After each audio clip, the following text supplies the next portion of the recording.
Welcome to the official YouTube channel for the Colin Cowherd podcast. Go on, hit the subscribe button. There it is, so you don't miss any of our football content this season. It has been, if I might say, fantastic. Think about this quarterback class. They all, I know this was only his first start, and a lot of people are like, well, his Penix's box score wasn't great. Like, did you guys You got to watch the game. Because if you watch the game, he looks light years better and his arm's more lively and quicker than Cousins. My question was, why didn't they make this move 3 weeks You know ago? why? Right? Why did they You know wait why they so waited? long? $90 million? Arthur Blank wrote a check, and he's like, guys, we got a lot of heat for this. We better squeeze every last ounce of juice out of that check. I think it's basically the owner. It's like, okay, now they may have waited one game too long, but I think when you write that check, because I thought Cousins was good until Thanksgiving next year, and he made it to about Thanksgiving this year, and he fell off a cliff. But I think that's the reason. I was listening to a podcast this week for a guy that used to work with Steve Cohen on his trading desk.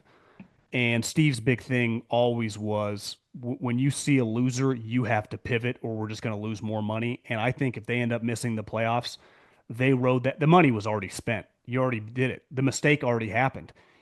You made this draft choice who I think Schrager or someone reported he hadn't been getting any reps. In practice, the backup doesn't get many reps. And when you have a veteran like Cousins, he got no reps all season. I mean, with the scout team, but you're not running your own offense. So he's just thrown into the fire today when he's been over servicing the defense. This is not like there's not a rotation going on in the NFL. So he's just thrown into the fire. And this was the thing with Penix.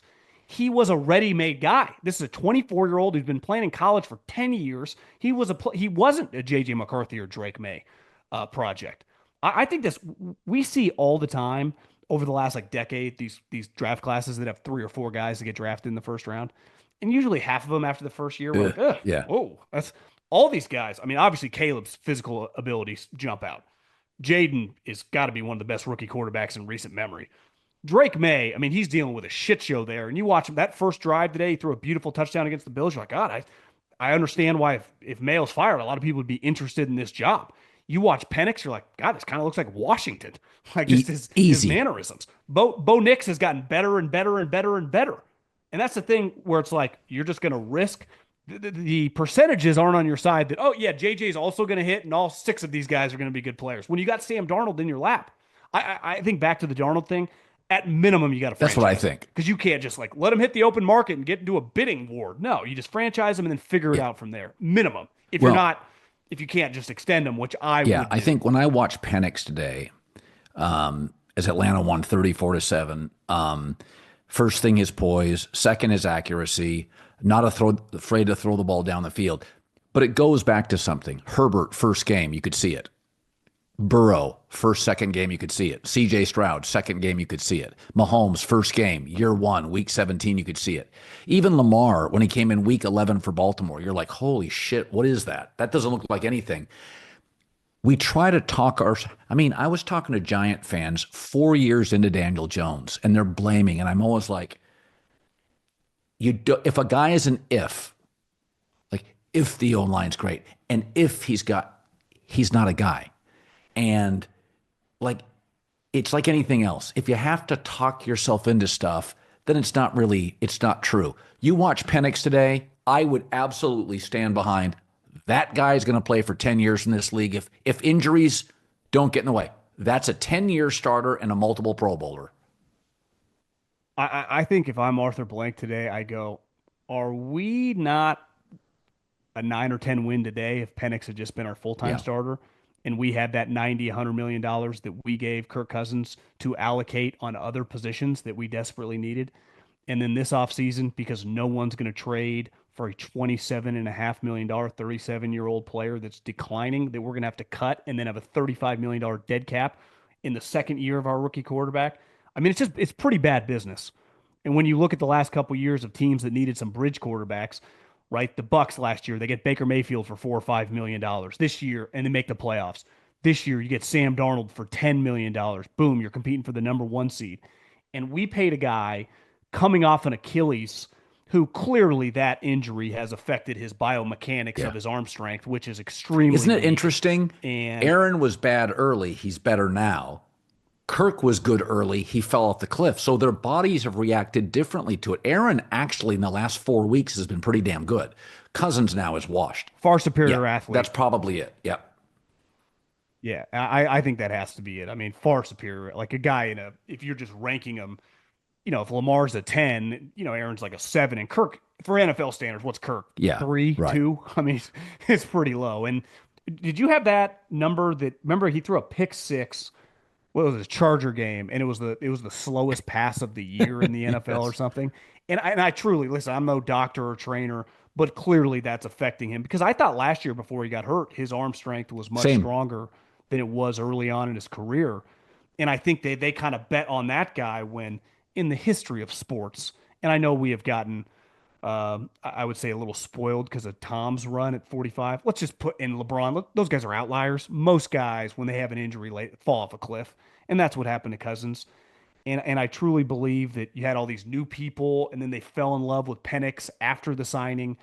And I hated the move at the time because I thought Penix, if you would have drafted Drake May or JJ McCarthy, I'd be like, okay, Penix was not a sit behind a guy, just start him immediately. And I listen, maybe they wouldn't have been good enough, but I know just watching him, he's way more talented this year and today than Cousins. I don't even think it's Yeah. close. I want to talk about one game yesterday and then we'll get to college. Ravens 34, Steelers 17. And I was thinking about Lamar Jackson. Until Steph Curry was the MVP of the finals and did it without KD. So he won a championship pre KD. But then when KD arrived and appeared to be kind of the big shot maker for the Warriors, it to some degree hurt the overall image of Steph, not the brand, but kind of the image. And then KD leaves.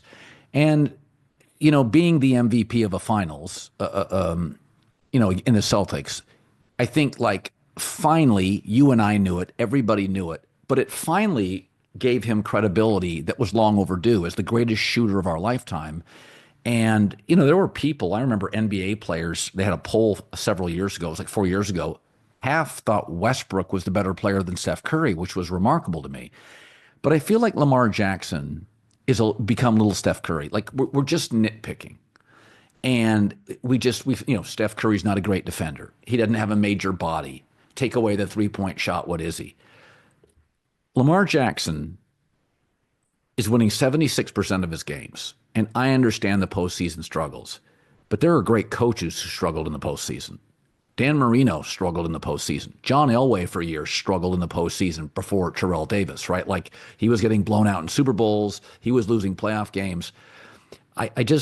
Lamar had 115 passer rating against the Steelers yesterday. And I think we're getting to a point where we're not celebrating. I mean, Steph Curry is the best shooter and ball handler of my lifetime. Lamar Jackson is the most athletic quarterback of my lifetime. And he made a couple of plays against Pittsburgh. And I'm just like, come on, man, this thing. And, Zay Flowers isn't a huge target. Mark Andrews, he's got good targets now, not great. I don't know. I feel like I've been defending. Usually I don't have to defend great players. I feel like I'm constantly defending Lamar Jackson. I've been critical just because in the big spots he's let you down. Last year in the playoffs was tailor-made Right. for him, and he just got frenetic. I thought yesterday was one of the finest performances of his career. And he's thrown 4 or 5 touchdowns and 350, 400 yards. I don't care about the box score because, one, they took away his running ability, and where he eviscerates the majority of these teams that he doesn't play that often is he runs and throws on you. Well, yesterday he couldn't run because what did the Steelers take away from him? Because their edge is they're so fast and they're so used to playing him. It was like, we're going to let Derrick Henry run, but That's you are right. not going to run wild. So you got to pass. And he was so much calmer than he was the last time he played him and the way he was against the Chiefs, where he got really frenetic and he eviscerated them. And I thought, like, if that version of Lamar plays a playoff game against the Bills or the Chiefs, like, this team can win the AFC. Like, that version of a guy completely calm, like, okay, I don't have to run for 80 yards today. I'm not going to run. I'm going to dominate because sometimes against them, where he doesn't freak out against, like, the Giants the previous week. That was like a high school game for him. And he plays like that against a lot of opponents. And then the Chiefs and then the Steelers throughout his career have kind of been his kryptonite. And you felt like early on, you're like, God, and he just calmed down, and it was like, I'm going to dominate you. And the Steelers got a serious problem right now. They can't cover anybody. That's back-to-back weeks. And Lamar's like, I'm going to destroy you. Like, and I'm going to make this look like I do against everyone else. And he kind of threw his hat back in the ring of the MVP. I mean, he's having part of the reason he won the MVP last year because it was an awful group. Like the competition for the award wasn't great. He threw 24, 25 touchdowns. This year, he's by far, I think, having the best season. Brady mentioned on the broadcast, he's like, I think they're doing way more complex stuff in the passing game.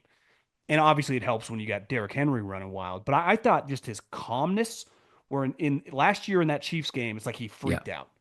And a guy on the Ravens staff kind of described it to me. It was like, it's like he's playing Tiger Woods. He was down a couple shots, and then he just pressed, and you could feel it. And so did the offensive coordinator last year, those two of them.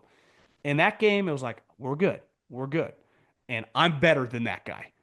And listen, is he better than Mahomes or not? He can play just as good as him as long as he stays calm, and he did yesterday. And if he plays like that, and their defense, the other thing, this is where the good teams, bad teams freak out and they do chaotic stuff. Like, oh, I got to fire this coordinator. Zach Orr, first time coordinator, replacing one of the best defensive coordinators we've seen in recent memory. It was really Yeah. bad early. Like, this is not sustainable. They've moved Kyle Hamilton back. Their defense has played a lot better. The organization is pretty stable. They're just like, take a deep breath, everybody. We believe in everybody. Lamar's like, put more on my shoulders, put more. And now you see them. It's like, God, when they play like this, I mean, they are a real threat, right? And listen, what the Chiefs are doing this year, I honestly don't know how they're doing it, but it's one of the great coaching jobs in the history of the league. But the Ravens and the Bills, I kind of give them a little bit of a pass today playing the Patriots, but it's going to be hard, and I think they're going to need Lamar to be exceptional because you're going to have to beat the Bills. You're going to have to beat Josh Allen and Patrick Mahomes, and more than likely for them on the road, right? That week 2 or the divisional round would be in Buffalo.